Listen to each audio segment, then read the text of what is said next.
Throughout my adulthood, however, I realized how lucky I am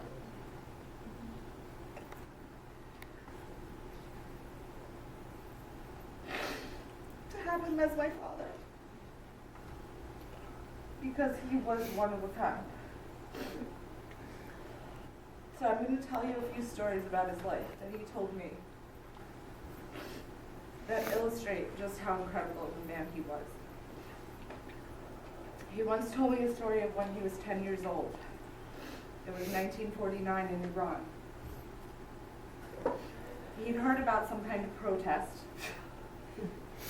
in the town square against the oil company. So he was a curious child and he went to check it out. He saw a lot of people gathered and they were shouting and protesting. And then all of a sudden they all started running. He sensed danger, so he started running too. And then he said, he started to see everyone throw themselves to the ground. But after a moment, he realized that they were not throwing themselves to the ground, but they were falling to the ground because they were being shot. He described his flight response as he watched what he said were the British petroleum tanks bearing down upon him. And he ran all the way home, barely escaping death. I believe a revolutionary was born that day. This was not the last time he would cheat death. This is more about my father's character than about something that was thrust upon him. He told me about a bridge in his town when he was a teenager, that it was said that no one could jump off this bridge and survive. So, of course, he had to go and jump off the bridge because he was going to be the one that survived jumping off the bridge. So he went there and he jumped off and he plunged into what he couldn't see from above, which was a whirlpool. And it started sucking him down.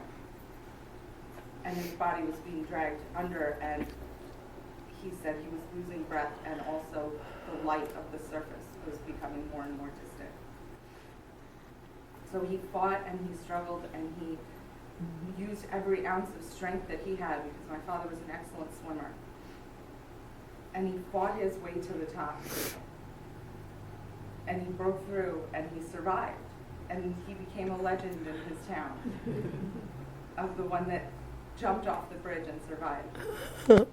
Unfortunately, the next week, another kid in the town heard of this and jumped off the bridge and died. But that just shows you how different my father was and how much he fought for life, and he never gave up. There's another story, and it's more recent. It's of us when we went to a protest in New York. This was before I moved to California. And we went to the demo, and true, typical form of NYPD, they had corralled us all and blocked the protest and was impeding and preventing really any kind of demonstration. So every street you got to, you'd wind up at a barricade, and everyone was fenced in. It was like we were cattle. So we looked at each other, and we looked at the barricade, and he goes, "You're gonna break it down with me?" I said, "Absolutely." So we rocked it, and it's one of those ones that was linked in, you know, like all along. There goes the barricade. So when you take one down, they all fall, but you have to use a lot of force. So we rocked it back and forth, until the whole thing fell. And then everyone poured out into the street. And a police officer was standing there. And he goes, "I saw what you did." And I emboldened by my father's brazenness, said, And what the fuck are you gonna do about it? And as he was about to come towards me, so many people poured into the street. And he couldn't do anything.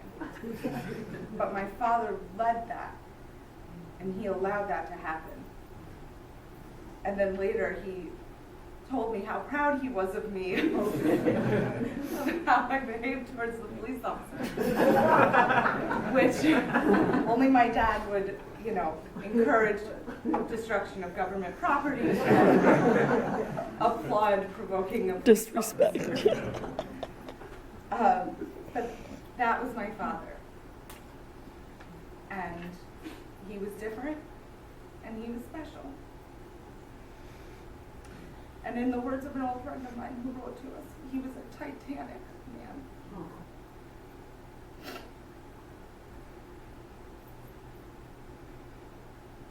And the world will never be the same because he lived.